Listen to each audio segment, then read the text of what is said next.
Today's program has been made possible by the efforts of the African American Waterfront Heritage Trail Committee. The committee is made up of volunteer community members and historians. Today's presenters and panelists are members of that committee, as well as staff from the Black History Museum and Alexandria Archaeology who have worked with the committee. Before we start, just a few housekeeping notes.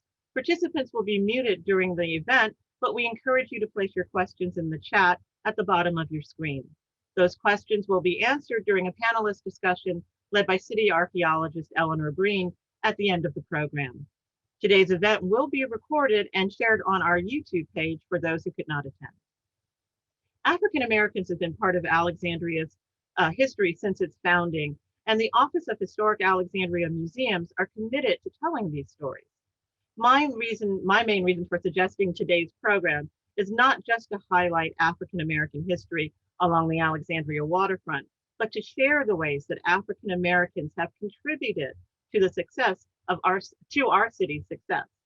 There is no better day for this program than Juneteenth. While Juneteenth represents freedom and emancipation, to me, this year's Juneteenth represents breaking the bonds that keep African American history from being fully merged into America's historical narrative. We hope this trail is one way to accomplish this for Alexandria. The African American Heritage Trail Northern Route was released this past fall as a digital story map. A link to the trail has been added to the chat. It now gives me great pleasure to introduce a member of our committee, John Taylor Chapman. John Taylor Chapman is a fourth-generation Alexandrian and a member of Alexandria City Council and the owner and founder of the Manumission Tour Company, which provides curated heritage tours of the city. He is a strong advocate for historic preservation and takes pride in sharing history with fellow residents and tourists. I turn our virtual podium over to John Taylor Chapman. Thank you. And thank you, Audrey. I am so glad to be here, particularly for this occasion, not just because it's Juneteenth, but because we are talking about more of the emergence of the African-American experience in early Alexandria. I grew up here in this city. I'm a fourth-generation Alexandrian, was already shared. And when I was growing up, African-American heritage and history was not something that was very well known within our community. It wasn't shared broadly. And so as I've come back from college and been involved in this community, I've been so impressed with so many of our members of our community that have been wanting and working to make sure that this history is shared. I remember being approached about the Waterfront Trail and the excitement on the faces of those individuals who were local residents, local activists, community historians, to see the excitement on their face about wanting to share the frankly uncovered history of African Americans along the waterfront was so exciting. As was mentioned, I started a tour company here to help push that effort along, and it's been amazing to see the energy around sharing of African American history, the development of our sites, the development of stories of people from the 17 and 1800s. And so I am so grateful to each and every member of the Trail Committee. I've seen firsthand the hard work that they put in, not only doing the research, but working together to really bring out the story and be able to bring it to our public. Our public needs to see this. They need to understand that African Americans have been here since before the beginning of this city, helping to or working to create what we see now in front of us today, some of the buildings that we know that are historic, that were made and laid by enslaved hands, also free people as well. And so what you're going to see today is frankly, a passion project for so many of our local residents and activists and historians to make sure that you, the public, understand and know some of the amazing African-American history that we have in the city. And I know with the energy that I've seen from the Trail Committee, they are not done. This is just kind of going to be the northern part. They're already working on the southern part, and I have already talked to a number of them about other trails that they can build in across the city, telling the history of people in our city that work to help it and make it the great place it is today. And so I'm so grateful for you turning in on this Juneteenth to take a behind the scenes look, was that was said. Get to see behind the curtain and get to see the individuals that are putting all the hard work into creating the history that you're going to be able to see and be able to understand. So thank you very much again to the Trail Committee. Thank you to Eleanor Breen and Audrey Davis for your leadership. I hate to say this, but as an elected official, I know that there were decades before we did not have some of the support from the city, whether it's be elected officials or city staff, that we do have today to bring out that history. And so it's great to see us as a city evolve and be willing to tell the stories of folks that have in the past been voiceless and powerless. So thank you very much. Thank you, John. Thank you so much for the fantastic remarks. And now it's my great pleasure to get us started moving along the Alexandria African American Heritage Trail. This morning, we will be looking at a few stops along the northern portion of the African American Heritage Trail, as well as the still in progress southern route. To begin, Dr. Kristen Moon will be speaking about the little known history of the Torpedo Factory. Kristen is a professor of history and American studies at the University of Mary Washington in Fredericksburg, Virginia. Her teaching and research include U.S. immigration history, popular culture, race and ethnic studies, foodways, gender and sexuality, and consumerism. She has collaborated on several public history projects with Alexandria Archaeology, most notably Finding the Fort, a history of the Fort neighborhood located at the present site of Fort Ward Park, Museum, and Immigrant Alexandria, an oral history project funded by Virginia Humanities. Now it gives me great pleasure to introduce Kristen Moon. Thanks, Audrey, for that introduction. And just give me a moment to get some images set up for everybody. My goal today is to highlight one of many stops along the Northern Trail of the waterfront that we have put together for tourists and members of the community to visit. And of course, one of those important spots is the Torpedo Factory. The Torpedo Factory is a beloved location here in Alexandria. It's an important site in terms of our arts community and also, of course, the home of Alexandria Archaeology. But it is also an important site to understand industrialization of our waterfront, segregation and the workforce, and of course, the role of the federal government here in Alexandria, which of many people in our city are employed by. The Torpedo Factory was started in 1918, and the photos you see in front of you are part of that construction project. We know that those workers building the Torpedo Factory would have been a segregated workforce, that African-American men would be often doing the most dangerous and dirtiest jobs, often receiving the smallest level of wages in comparison to their white counterparts. Unfortunately for the Torpedo Factory, and here again is another image, you can see workers in the background and the foreground. It doesn't go online until after the war and is used for a good portion of the 1920s and 1930s as storage for the federal government. That changes in the spring of 1941 when war in Europe and Asia is inevitable, although we have not gotten involved. And it goes online as it was supposed to be during World War I as a torpedo factory. What's significant about that moment is also that President Franklin Delano Roosevelt had signed Executive Order 4402, which led to the desegregation of the defense industries. Now, without question, this executive order is a beginning of a process of desegregation. It doesn't solve problems in the least, but we see in photos of the Torpedo Factory, men and women, African-American and white, working for the war effort. And here you can see some of the people working at the factory. And again, here working on building torpedoes, and here.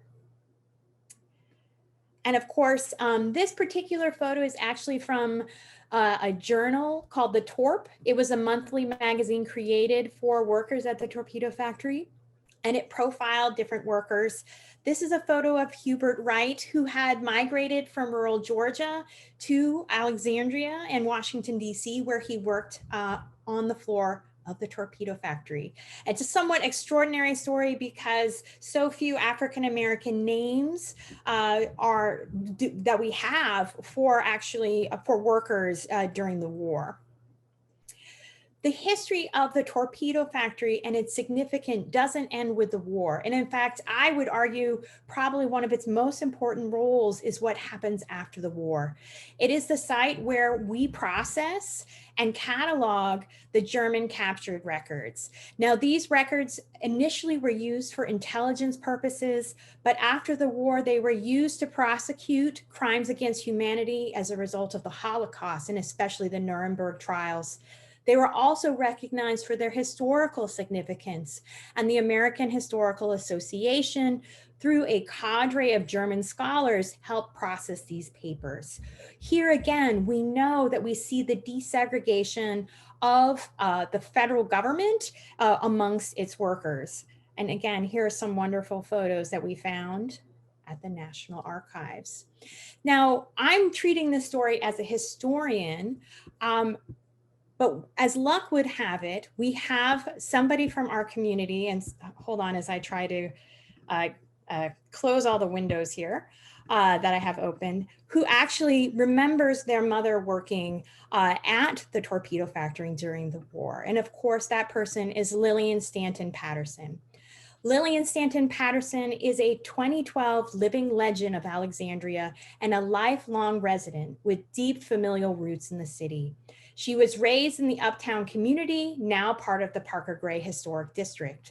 Her lifetime of service to the community includes her work with the Alexandria Mount Vernon chapter of Jack and Jill of America, the Alexandria Community Health Center, the Alexandria Community Y, the Alexandria United Way Board, the Alexandria Volunteer Bureau, the Seminary Civic Association, and last but certainly not least, Project Discovery.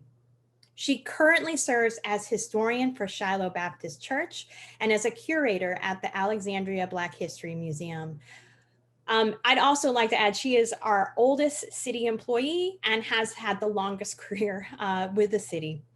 Lillian Patterson's mother worked at the Torpedo Factory, and her memories of Old Town are ones you don't often hear today when talking about the city's tourist district.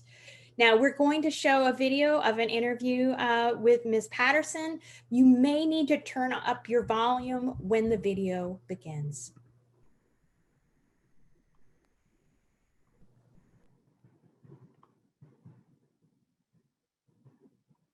This is a wonderful photo, of course, of civil servants processing the captured German records from World War II. Can you talk a little bit about your feelings when you saw this? I looked at it. I said, that's mother. You just know what your mother looks like, no matter how bad the picture is. And this is a bad picture. So did she ever talk to you about what she was doing over at the Torpedo Factory? No. We just knew she worked at the Torpedo Factory and that they had transferred from D.C. But what they actually did, wasn't anything to talk about. It was just work. Did you remember what the Torpedo Factory was like during and after the war, and what people were doing down there? And not really. I never went down that part of town. That was really not a nice part of town. That's where the hookers and the winos hung out, all through there. Okay. Have you heard the expression, they took a sow's ear and made a silk purse out of it? That's Old Town. So it was considered a pretty tough area and not really safe. It wasn't considered, it was. It was. But in the central part where people visit, the tourist area, up and down King Street and all down on the waterfront, it was ugly. Yeah. Physically ugly. Was your mom ever nervous about going to the Torpedo Factory to work? Was she worried? I doubt it. You doubt it? She felt comfortable? I doubt it. People didn't bother you. Okay. They took care of their own business. People didn't bother you. Did she stay with the federal government after working on the German No, she capture? retired from there. And so that helped her? Yeah, you had a retirement fund they took. So yes, she did. Okay. I hope everybody enjoyed Ms. Patterson's stories about the Torpedo Factory. And now I will turn it back over to Ms. Davis.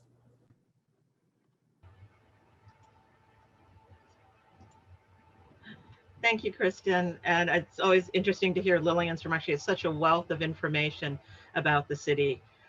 We are now going to turn to the north waterfront route of the African American Heritage Trail. It begins at the foot of King Street with information about the waterfront and the Torpedo Factory and extends north to Cross Canal at the corner of North Royal and Montgomery Streets. The next two videos highlight stops on the northern route, the African American neighborhood, the Berg, and the Old Dominion Glass Company. Here to highlight the Berg is MacArthur Myers. MacArthur Myers is a dedicated advocate for landmarks identifying significant contributions of African Americans to Alexandria's history. He is a member of the Alexandria Society for the Preservation of Black Heritage, the Alexandria Historic Resources Commission, and the Alexandria Community Remembrance Project. Myers is currently the worshipful Grand Historian for the most worshipful Prince Hall Grand Lodge of Virginia. He received the Ben Brenman Award from the Alexandria Archaeological Commission in 2019 and has been an advocate for adding Freedom House Museum into the Alexandria Museum system. In 2020, MacArthur Myers was named an Alexandria Living Legend for his advocacy for the preservation of the historic fabric of Alexandria. It gives me great pleasure to introduce MacArthur Myers.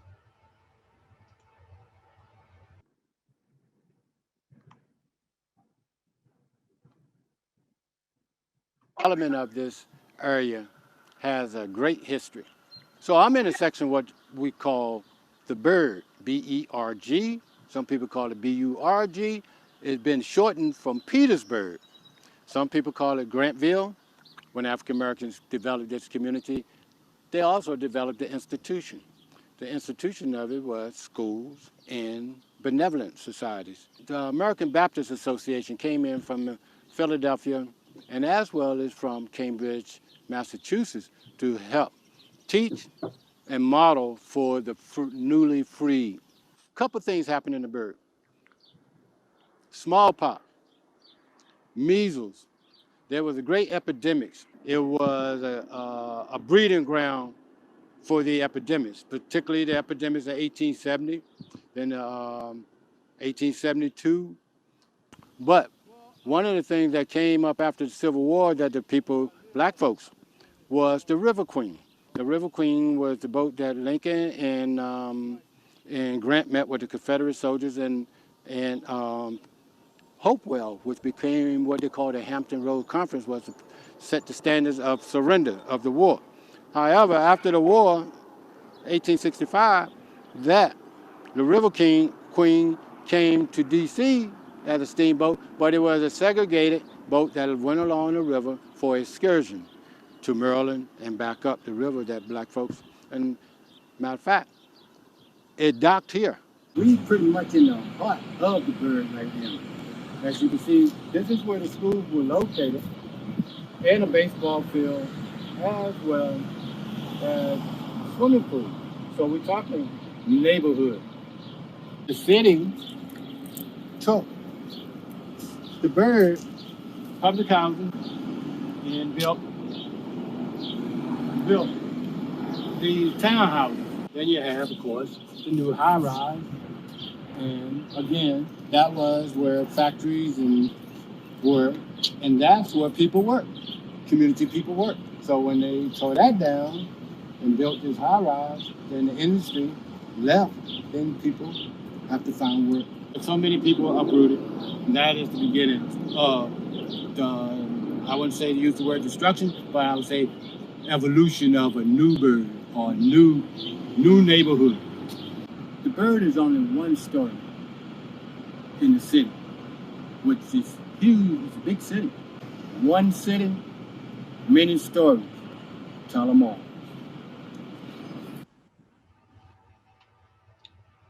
Thank you, Mac. And I certainly agree with his last statement. One city, many stories to tell, and we do need to tell them all. Our next stop on the tour is the Old Dominion Glass Company. Ted Pulliam is the author of Historic Alexandria, an illustrated history published by the city of Alexandria, as well as the author of articles on history published in the Alexandria Gazette Packet, the American History Magazine, and World War II History Magazine, the Washington Post, and many other publications. He is a current member of the Alexandria Archaeological Commission and the African American Heritage Trail Committee, and as a past member of the Waterfront Commission, Board of Directors of the and he was also a member of the Alexandria Historical Society, where we served together for many years, and he was a wonderful member of the board. He is also a member of the Alexandria Art History Waterfront Plan Implementation Committee. Again, you may need to turn up your volume when the video begins, but it gives me great pleasure to introduce Ted Pulliam.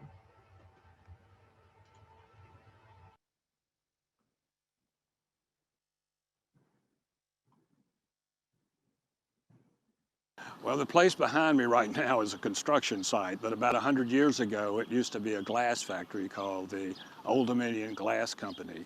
And they made glass bottles that you would put beer in, put soda in, to medicine in. They lasted from 1902 to 1925. Employed at the factory were about 250 people at its peak period of employment. Not only men and women, but also girls and boys. Boys from the age of 10, girls from the age of 12. And there were black girls and white girls, black boys and white boys. And we don't have a lot of information about how they actually worked inside the factory, but we do have photographs that show black boys right next to white boys, so that probably they worked in the same area of the factory together, although black boys didn't get paid as much as the white workers did. If you were a boy 10 years old in 1911, you would have worked a 9-hour day. You'd be on 4.5 hours, an hour for eating lunch, and then another back again for another 4.5 hours. And you would have worked either a day shift or a night shift. The day shift started at 7 a.m. and went until 5 in the evening. And the night shift started at 6 p.m. and went until 4 in the morning. And you would have worked an alternative shift. The one week you would work the day shift, the next the night, then the next the day. You got paid for this great amount of work, the full sum of 10 cents an hour. If you're a girl, age 12 to 18, you would have worked probably in the packing department. You would have packaged the bottles to be sent to the customers. And you would have gotten paid even less than the boys got paid. And they also occasionally worked near the furnace, but the furnace operated 24 hours a day, and the furnace temperatures got up from between 2,000 to 3,000 degrees Fahrenheit. That's where they were actually making the glass, melting the materials into making molten glass and then forming the glass bottles. Boys worked in those rooms. The girls usually worked somewhere nearby. But again, both black and white worked in the same places. And the factory closed in 1925, and it did because of a couple of reasons. The first, that the building was mainly wood, and they frequently had fires, which were costly. And the second is prohibition was passed in 1920, which outlawed the sale of alcoholic beverages, which really cut down in their sale of beer bottles. So they had to close. But in 1972, there was going to be a hotel built on this property. And so some of the archaeologists in Alexandria got together and did an archaeological investigation. And they found some of the tools and some of the discarded bottles that were made during the process and took them to the Archaeology Museum, which is in the Torpedo Factory. And so now we have some of the tools that the boys used to make glass and some of the bottles of the type that the girls packaged. So we have them now to keep in the Archaeology Museum. Thank you, Ted. And I had just noticed while Ted's video was playing that a family member of Virginia Napper, and we have the oral history of Virginia Napper on our Alexandria Archaeology website. And she was she worked in the glass factory, and the family has saved a glass pig that she created while working in the glass factory. So I did want to note that, and it's one of my favorite oral histories that we have that have been done over the years with the city of Alexandria. It now gives me great pleasure to introduce Eleanor Breen, who is our city archaeologist for the city of Alexandria. The city's archaeology program is dedicated to working with the community to preserve, study, and share Alexandria's rich archaeological heritage. Dr. Breen will be giving an update on the development of the southern route of the African American Heritage Trail, as well as moderating today's panelist discussion. I give you Dr. Eleanor Breen. Good morning, everyone. Thank you for joining us. I'm going to share my screen here. And okay, there we go. So the committee is currently working on the southern route of the trail, which will begin at Waterfront Park and travel south, ending at Jones Point Lighthouse. This route is longer, just over 2 miles, and so we luckily have the opportunity to tell more stories at about 18 stops. And so here's a brief sneak peek at the Southern Trail, which will come online in the next few months. The trail leads you through Waterfront Park and a stop at the soon-to-be installed interpretive sign, which will discuss Alexandria's difficult history as it relates to the domestic slave trade and Franklin and Armfield's slave pen at 1315 Duke Street. The stop asks visitors to think about Alexandria's waterfront, not only as bustling with merchant ships, but also with ships that trafficked thousands of enslaved people, sold through Alexandria to places in the Deep South like New Orleans. A number of stops focus on the contribution of free Black Alexandrians like Hannah Jackson and George Lewis Seton, who lived in the Hayti neighborhood at a stop near 400 South Royal Street. And finally, in Jones Point Park, we talk about a CCC camp, that's Civilian Conservation Corps, established by the federal government as part of a New Deal program that hired young unemployed men to work on public projects. The job of the nearly 200 African-American men hired at the Battery Camp location was to essentially improve the land. And that's what you see happening in these photographs here, to build a road and to tear down abandoned buildings. But they also found time for recreation in their renowned glee club. Okay, so that's just a little bit of a sneak peek of the trail. And now let's turn to our panel discussion. I've had the incredible pleasure of working with these committee members for a while now. I've learned so much from everyone on our committee, and I'm continually inspired by their dedication and commitment to Alexandria's history. And if you have questions for our panelists, please feel free to put them in the chat, and we'll open those questions up in just a minute. Today with us are members of the African American Heritage Trail Committee and some of today's featured presenters. So let me introduce these members of the committee. I'll begin with Susie Cohen, who's lived in Alexandria since 1966. She was an art teacher for over 40 years, including with Burgundy Farm Country Day School and the Art League. Susie has a studio on the second floor of the Torpedo Factory Art Center, just down the hall and down a floor from the Archaeology Museum. And she served 2 terms on the Commission for the Arts and 2 terms on the Waterfront Commission.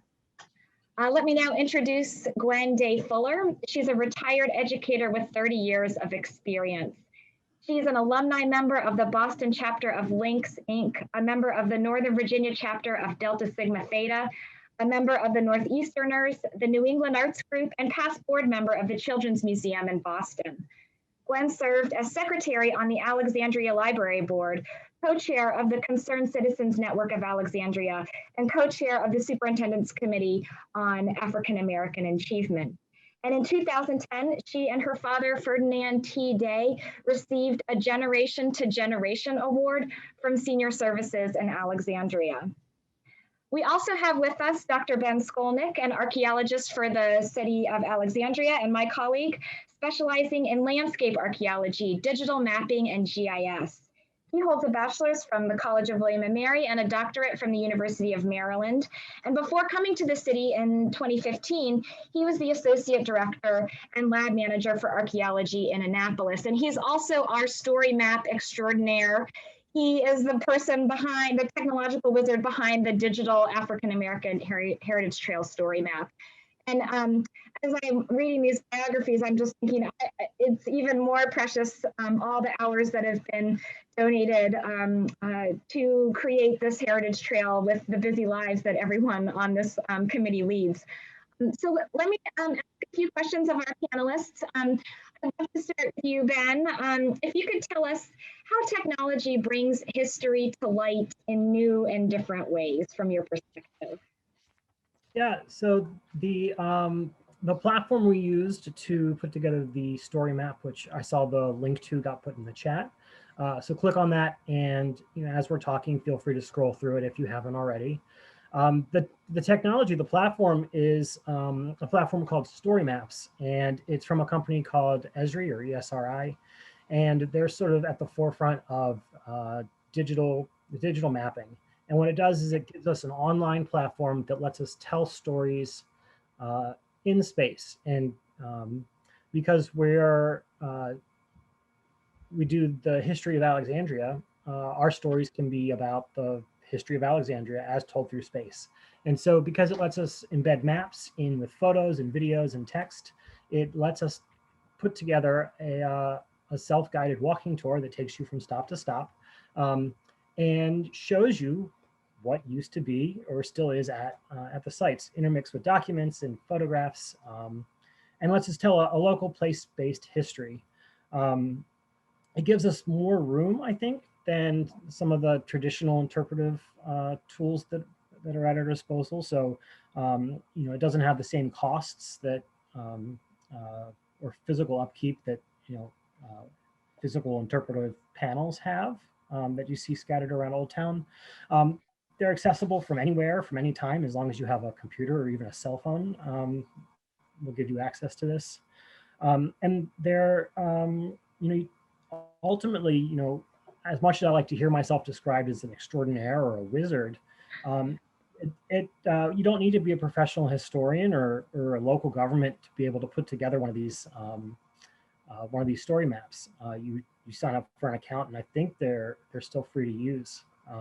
And so if you have your own story you want to tell that takes place somehow in space, you're able to put together one of these story maps to tell your own stories. Thank you so much, Ben. We appreciate you illuminating sort of the technology behind our approach to this heritage trail. Susie, I'd love to ask you a question. Can you talk a little bit about your background as an artist in Alexandria and why you became interested in working on the heritage trail? Thank you, Eleanor.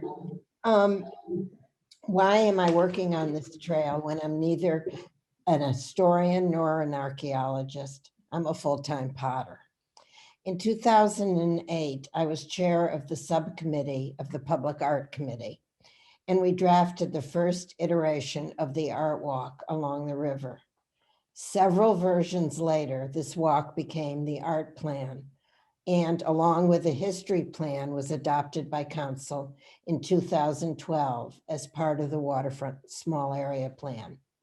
Art and history then collaborated to combine the two plans into one, the Art and History Waterfront Implementation Plan. While we were doing so, we realized there were several stories waiting to be told and researched, and that they would make excellent subjects for walking tours.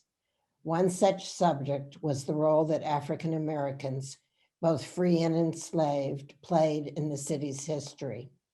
We believed that the significance of their many roles is a story that should be told and retold.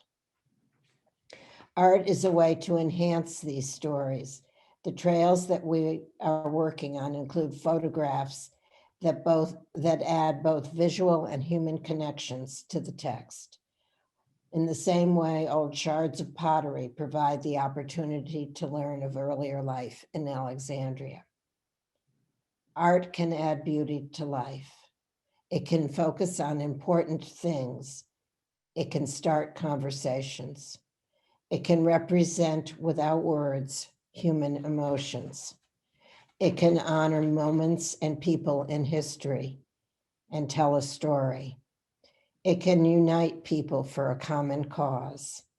It can inspire and it can heal. It can bring forth great joy and tears. It can be a way of honoring a culture and of passing it down to future generations. Art and history make lifelong partners. I've enjoyed working with this group on these projects and have learned a great deal. And I'm happy to have played a small part in what will make the waterfront a site of both meaning and enjoyment for everyone in the city. Thank you, Susie. I really appreciate that. It's always exciting to talk about the connection between art and history, especially along our unique waterfront. So thank you. Gwen, I'd like to turn the mic to you and ask you what brought you to this effort. And as someone who grew up in Alexandria, what role does the African-American community play in telling their own stories? Thank you. A people without knowledge of their history is like a tree without roots.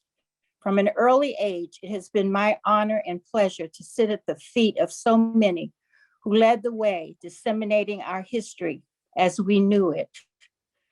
For as long as I can remember, African-American citizens in the city of Alexandria have been working to tell their story. These experiences began around kitchen and dining room tables and in the midst of family gatherings that occurred on a regular basis. These stories were told as best they could be told, often by word of mouth. As evidenced today, many of our stories were not chronicled and archived. Second, to our homes, our churches provided much of the information we had with regard to our history.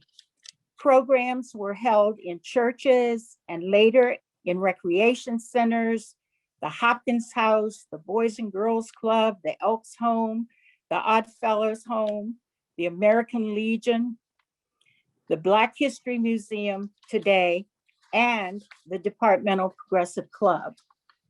These are just a few of the venues we used and that served us in disseminating our history. People prepared for programs for their children that included their history. And many times these programs were at churches and, as I said before, some of these centers and also the schools. Teachers did the best they could, sometimes with limited resources, telling our history. Many times it started off with talking about slavery. And today we know that our history extends into so many areas of the country and the world. They did research and they continue to present their story. This work continues today through too many to adequately talk about today. But I have had experience with many, many people in Alexandria. This work continues through much time and effort has been given by Robert Dawkins, Andrew Winfrey, Char Ba, and our own Audrey Davis and MacArthur Myers, both living legends. I cannot forget either the work done by James Henson, who passed recently, and by Mr. Carlton Funn, who continued to bring our history to our community and throughout the District of Columbia, Virginia, and Maryland until they passed. Our interest and desire to teach and to learn more about our history has been a lifelong journey. Someone asked me what brought me to this committee. How could I not serve on this committee, given an opportunity? Thank you. Oh, Gwen, thank you so much. I really appreciate you mentioning all the names of prominent people who have contributed so much to Alexandria's African-American history. And I'm excited that Councilman Chapman was able to join us for this panel portion of the discussion. And I know, Councilman Chapman, you're a longtime resident, extensive experience on city council and leading the manumission tours. So I'm wondering why African-American history is important to Alexandrians and how residents can learn more about our diverse and significant history. Thank you for the question, Eleanor. And I hope you can hear me right. So, with your question, I think it's the importance of any history, right, is that we get a sense of what got us to the place we are, the good and the bad. And I think that's what it really is about African-American history. What are the good things about African-American history, the good people, the people who have helped build community, some of the challenges of, challenges within African-American history, obviously slavery and the enslavement of people, treating people as property is one of the things that African-Americans have overcome. And so not only, as Ms. Fuller said, Dave Fuller said, focusing on the actual enslavement of people, but talking about the fact that we as a people have overcome that and continue to try to thrive in this community, especially in the city, I think is a necessary conversation and a necessary story that needs to be told. I think, I don't know if all the visitors and even some of the residents really grasp the effect that African Americans have had on the city.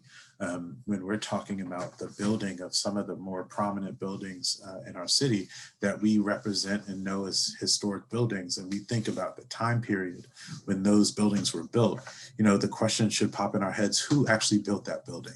Were they in people that were enslaved or people that were free? And as we kind of do that conversation in our heads or with each other, I think we will start to fully understand the importance of the African-American story within the city. I would say to the second part of your question about how people can kind of learn about the diversity and the history of the city, I give a lot of credit to you, a lot of credit to Audrey, a lot of credit to the members of this trail committee, because you guys have worked tirelessly. People can't see it, people haven't been at the meetings, but I've seen it, and I've seen you work tirelessly to bring out that history. Again, as I said in my opening comments, that wasn't the same energy that existed when I was a small child here. And so to see that energy, I know that you might not be able to hear him in the back. Hopefully you don't hear him in the back, but my small child will grow up in a city where he understands and knows the history of multiple different types of people here in the city. And I think that's the outcome that we want to see. For folks that want to learn our history right now, if you're in town or you're going to be walking or driving around, honestly, check out our website first. The city website around history and African-American history has vastly improved in terms of connecting you with the actual on-the-ground locations, sites, and history of this city, particularly for African-Americans. We've started to put up a lot more signage, as you all well know, here in the city. So if you're walking around, you can find out about some of the different sites and some of the different stories. And with the advent of technology, now you can pop onto your phone and now walk along the waterfront and use Story Map to see some of the sites and hear some of those stories. And so we as a city are trying to do everything that we can to reach out to our community, reach out to tourists that come to visit our city, to show them in every medium that we have connections to African-American history that they can listen to and learn. So thank you. Thank you. At this moment, I'd love to ask the rest of the committee to turn your videos on and join us in this panel discussion, if you are able to. We have a question in the chat I'd love to throw out there to the panel. The question is, does the trail focus on a particular era of history or all of Alexandria's history? And as the chair of our committee, Kristen Moon, I'd love to throw this question to you, and you can begin and throw it to someone else, or you can answer it in full, however you feel appropriate. Sure, how about I'll do the best I can, and then maybe other folks can chime in. So the north route, as well as our planned southern route, are trying to both focus on the mid 20th century all the way back to the founding of the city. And so when you work through both trails, you will be jumping temporally through time, but focus primarily on the African-American experience along the waterfront. part of the reason why we ended up doing that is that we wanted to make sure that we highlighted the heterogeneity of the African-American experience along the waterfront, slavery and freedom, but also Jim Crow segregation and desegregation that all play out along the waterfront here in Alexandria. And of course, maybe in the future we will add more, like 21st century, who knows? But at this point, we're basically around the mid 1960s is really where we end that history. I don't know if anybody else wants to chime in. Or did I cover it? I think you, oh. Dr. Moon, you covered that. MacArthur, take yourself off mute, I think. There you go. How about that? Is that better? Yeah. All right. Good afternoon, everyone, and thanks again for this opportunity to participate in this panel, as well as congratulate my colleagues on the steering committee, because we've been on this for 4 years almost. Am I right? Almost close to 4 years? Or is it 3.5 to 4 years? Yeah. Alexandria has so many stories. And when I look at Alexandria, we talk about Philadelphia, Boston, New York, and pre-Revolutionary War time. But Alexandria is unique because we have a pre-Revolutionary War history here as well. And then we have 2 Constitution conventions here as well. We had the Bill of Rights under the Articles of Confederation. Then we had, during the Civil War, the 1864 convention regarding the rewriting the Constitution of Virginia, where Alexandria was the capital. So I'm saying all that to say this.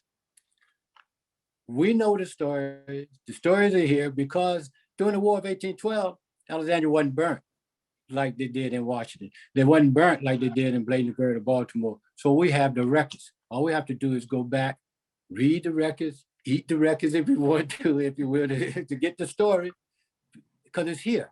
So it's just going to take us some time. We're catching up to tell the African-American story.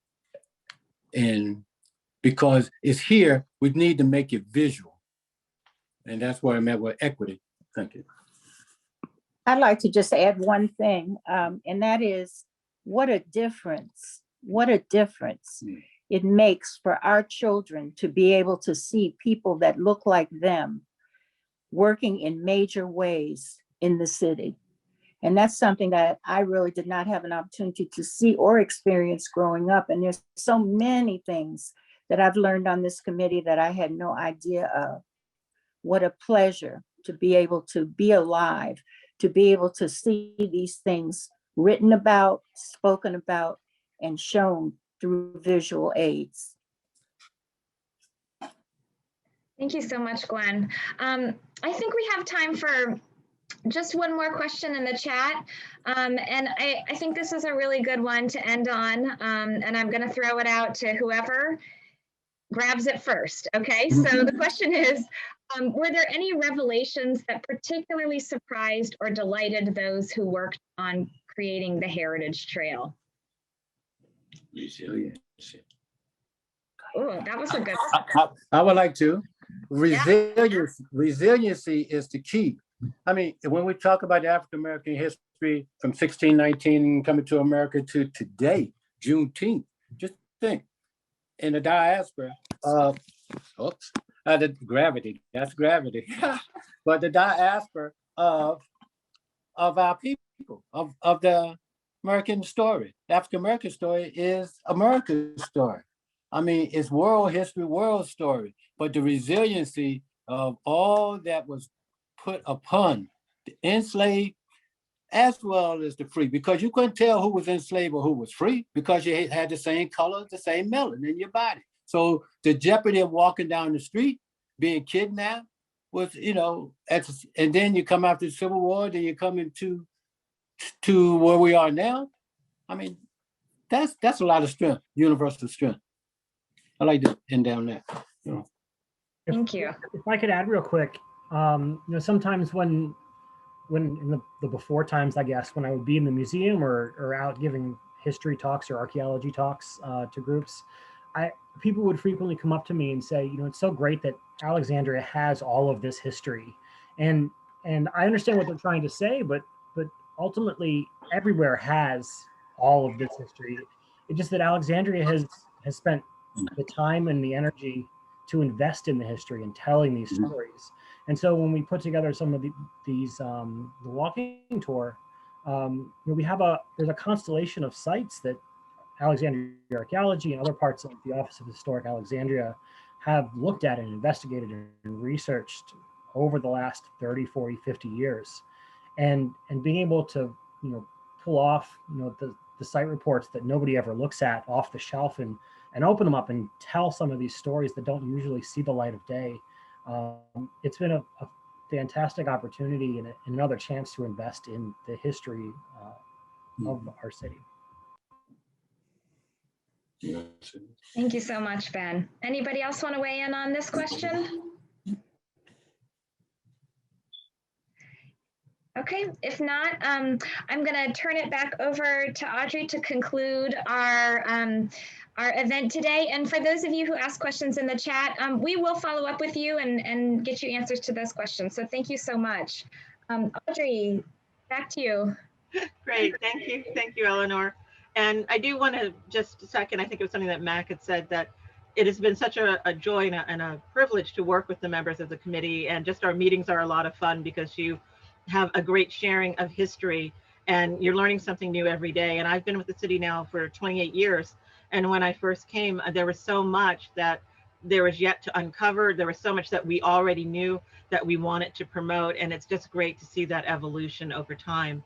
So I'd like to say to the audience today that I hope you've enjoyed our program. The Southern Route will be available later this year, and we have more plans for trails around Alexandria, including the west end of the city. The Office of Historic Alexandria is committed to telling the stories of all Alexandrians. Please visit the websites for each museum. The Alexandria Black History Museum has launched an updated Juneteenth page with more information, and we have a wonderful online exhibit of past Juneteenth celebrations in Alexandria that were going on when I came to the city in 1993. You will also find information on our new Black Lives Remembered collection, which is documenting Alexandria's response to the death of George Floyd and the actions and the vigils that came after it. And I do again want to make a plea, if you have photos or documents from anything from that time, from May 25th of last year going forward, we would love to have them as part of the collection, your reflections on that time in Alexandria. We have also recently digitized our Parker Gray collection in honor of the 100th anniversary of the Parker Gray School. So please go online and see those images. You can also see the Carlton Fund collection, a gentleman in Alexandria, a board member for the preservation of the Society for the Preservation of Black Heritage, who is committed to making sure African-American history and the history of all cultures were taught in Alexandria City Public Schools. We are also so excited that we were recently awarded an IMLS grant from the Institute of Museum and Library Services to help us digitize more of our collection. So please look forward to more of our social justice collections coming online and being accessible for everyone. I also want you to check out our YouTube channel for the Office of Historic Alexandria, where you can find more videos on African American history as well as family programming.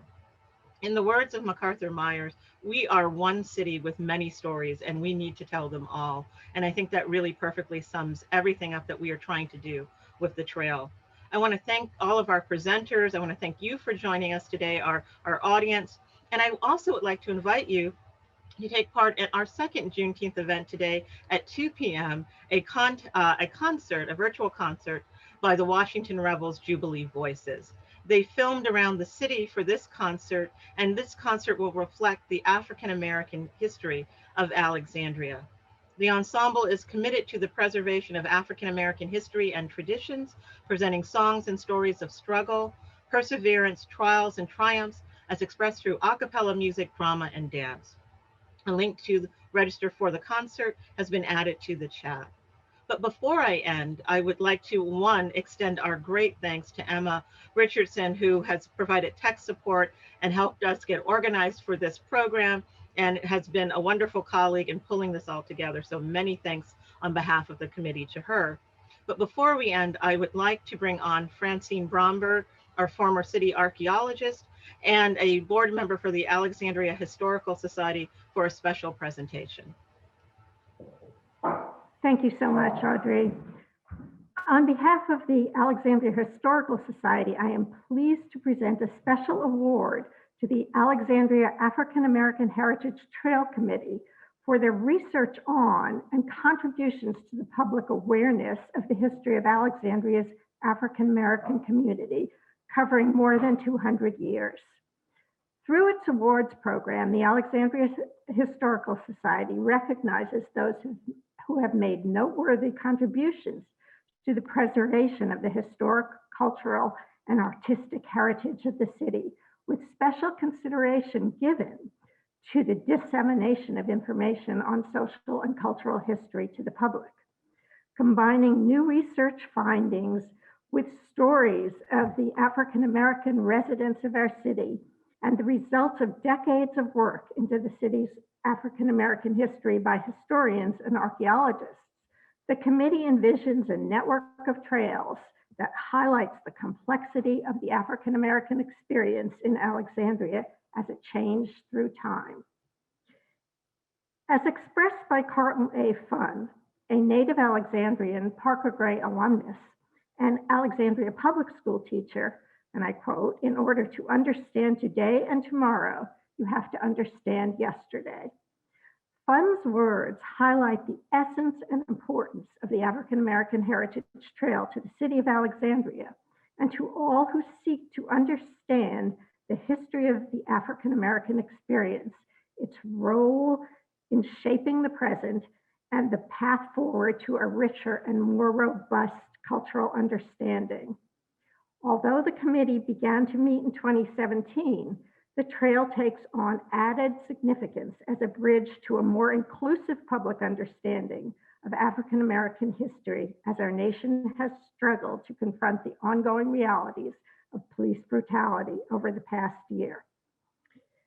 As we have learned from the presentations today, stops on the North Waterfront route, now published on the city's website as the first section of the trail, shed light on diverse aspects of the city's history, from the participation of Alexandria in the horrific late 18th and early 19th centuries in the transatlantic and domestic trafficking of enslaved people, to the desegregation of the defense industry by a 1941 executive order that resulted in the hiring of African Americans at the Torpedo Factory. The publication of the trail on the city website makes the information about Alexandria's African American heritage extremely accessible to the public, not only as a virtual tour from our homes and offices and lately from the confines of our pandemic locations, but also as our individual walking tour guides on our handheld devices. As the city archaeologist, I often spoke of the history beneath our feet. The work of the committee now allows us to hold this history in our hands. Recognition and thanks go out to the Office of Historic Alexandria for its support, to Audrey Davis, Eleanor Breen, and Ben Skolnick, staff members of the Alexandria Black History Museum and Alexandria Archaeology, who worked with the committee, and especially to the past and present members of the committee whose dedication and hard work have begun to make the full trail a reality. Councilman John Chapman, Susan Cohen, Gwenday Fuller, Indy McCall, Maddie McCoy, Kristen Moon, MacArthur Myers, and Ted Pulliam. Thank you so much for what you have done for our city on behalf of the Alexandria Historical Society. Fran, thank you very much. And on behalf of the Alexandria African American Heritage Trail Committee, we are so pleased that for this honor from the Alexandria Historical Society and for what you read. It was lovely. And I know that all of our members, and feel free, the members who are on, if they'd like to turn their cameras on, we again like to say thank you to the Alexandria Historical Society. Again, thank you all for coming today and for sharing with us the history of Alexandria's African American community. If you are in Old Town tonight and driving around, please note that Alexandria City Hall is illuminated in honor of Juneteenth, as well as the Masonic Memorial. So please enjoy that. We have our Juneteenth flag up here at the museum. Happy Juneteenth, everyone. It's a day of freedom, a day of emancipation, a day of equality and equity for all. And we look forward to seeing you at our next program. Be well and be safe. Thank you.